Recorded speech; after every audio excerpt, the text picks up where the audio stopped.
सभी को जय श्री कृष्णा। दोस्तों, आज हम श्रीमद् भगवद गीता अध्याय 8 अक्षर ब्रह्म योग के बारे में सुनेंगे। श्रीमद् भगवद गीता अध्याय 8 अक्षर ब्रह्म योग। 8वें अध्याय में भगवान श्री कृष्ण ने अर्जुन के प्रश्नों का उत्तर देते हुए अक्षर ब्रह्म का ज्ञान दिया है। इस अध्याय में मुख्य रूप से जीवन के अंतिम क्षणों में भगवान को स्मरण करने, भक्ति का महत्व तथा परमगति की प्राप्ति का वर्णन किया गया है।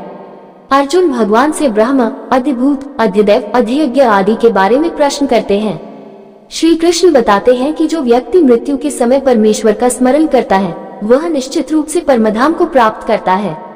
श्री कृष्ण बताते हैं कि भक्ति योग और निष्काम कर्मयोग से परम पद को प्राप्त किया जा सकता है। देवयान उत्तम मार्ग और पितृयान सांसारिक मार्ग जिनसे जीवात्मा की गति निर्धारित होती है। भगवान की भक्ति और स्मरण से ही जन्म मरण के चक्र से मुक्ति मिलती है। भगवान श्री कृष्ण अर्जुन को बताते हैं कि जो व्यक्ति अंत समय में जिस भाव का स्मरण करता है वह उसी को प्राप्त करता है। श्रेष्ठतम मार्ग केवल भगवान की भक्ति और स्मरण में ही है। अक्षर ब्रह्म सनातन सत्य को प्राप्त करने के लिए भक्ति, ध्यान और योग की साधना आवश्यक है। जो भक्त भगवान की शरण में आता है वह जन्म मरण के चक्र से मुक्त होकर परम धाम को प्राप्त करता है। जीवन के हर क्षण में भगवान का स्मरण आवश्यक है। निस्वार्थ कर्म और भक्ति के मार्ग पर चलते हुए परम पद की प्राप्ति संभव है। मृत्यु के समय की मानसिक स्थिति अत्यंत महत्वपूर्ण होती है। अब आइए दोस्तों, इस अध्याय को विस्तार सुनते हैं। श्रीमद् भगवद गीता अध्याय 8 अक्षर ब्रह्म योग। अर्जुन बोले, हे पुरुषोत्तम, ब्रह्म क्या है, अध्यात्म क्या है और कर्म क्या है, अधिभूत और अधिदैव किसे कहते हैं, यह मुझे बताए। हे मधुसूदन, अधियज्ञ कौन है और इस शरीर में वह कैसे स्थित है और मृत्यु के समय आपको कैसे जाना जाए, ये भी बताए। भगवान बोले, अविनाशी और परम तत्व को ब्रह्म कहते हैं और अपने स्वभाव को अध्यात्म कहा जाता है। सभी कर्मों का फल देने वाला कर्म कहलाता है। हे अर्जुन, सभी भूतों का नाशवान स्वरूप अधिभूत है और देवताओं का स्वरूप अधिदैव है। मैं ही इस शरीर में अधियज्ञ हूँ। जो पुरुष मृत्यु के समय मुझे स्मरण करता हुआ शरीर त्यागता है वह मेरे स्वरूप को प्राप्त होता है, इसमें कोई संदेह नहीं है। हे अर्जुन, जो अंत समय में जिस भाव का स्मरण करता है वह उसी को प्राप्त होता है, क्योंकि वह सदा उसी में तत्पर रहता है। इसलिए हे अर्जुन, तू सदा मेरा ही स्मरण कर और युद्ध कर।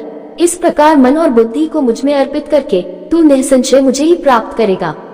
हे पार्थ, जो मनुष्य अनन्य भाव से ध्यान करते हुए निरंतर परम दिव्य पुरुष का स्मरण करता है वह अवश्य उसे प्राप्त करता है।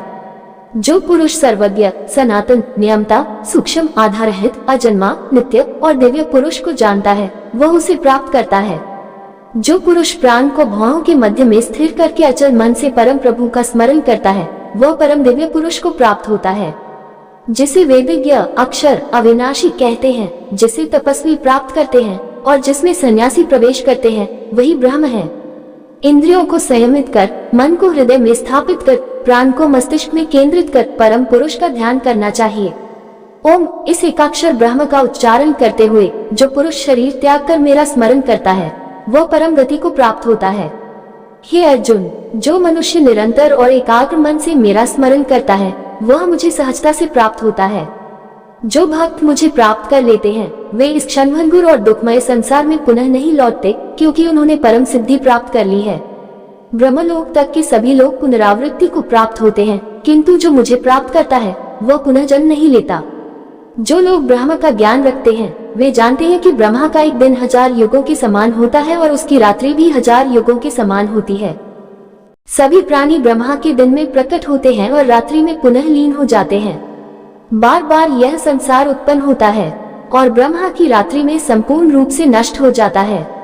किंतु उस अव्यक्त ब्रह्म से परे एक अन्य अविनाशी तत्व है जो नष्ट नहीं होता, जिसे अव्यक्त और परम धाम कहा जाता है। वह परम स्थिति है जिसे प्राप्त कर मनुष्य पुनः जन्म नहीं लेता। हे अर्जुन, वही परम पुरुष जिसे भक्ति से प्राप्त किया जाता है वह इस संपूर्ण जगत में व्याप्त है। हे भरत श्रेष्ठ, अब मैं तुम्हें वह समय बताता हूँ जिसमें शरीर छोड़ने वाले योगी पुनः जन्म नहीं लेते। अग्नि, प्रकाश, दिन का समय, शुक्ल पक्ष और उत्तरायण में शरीर त्यागने वाले योगी ब्रह्म को प्राप्त होते हैं। धूम्र, रात्रि, कृष्ण पक्ष और दक्षिणायन में शरीर त्यागने वाले योगी चंद्रलोक प्राप्त कर पुनः लौट आते हैं। इन दो मार्गों का ज्ञान योगियों को होता है। एक मार्ग मुक्ति देने वाला है और दूसरा पुनर्जन्म में ले जाने वाला। हे अर्जुन, जो योगी इन दोनों मार्गों को जानता है वह कभी मोह को प्राप्त नहीं होता। इसलिए हे अर्जुन, वेदों के अध्ययन, यज्ञ, तपस्या और दान से जो पुण्य मिलता है उससे बढ़कर योगी ब्रह्म को प्राप्त करता है। इस अध्याय में भगवान श्री कृष्ण ने मृत्यु के समय ध्यान, आत्मा की यात्रा और परम धाम को प्राप्त करने के रहस्यों को समझाया है। इस प्रकार भगवद गीता का 8वां अध्याय पूर्ण हुआ। अब इसी के साथ विदा लेते हैं। दोस्तों, कल फिर इससे अगला अध्याय लेकर हाजिर होंगे। तब तक सभी को जय श्री कृष्ण जी।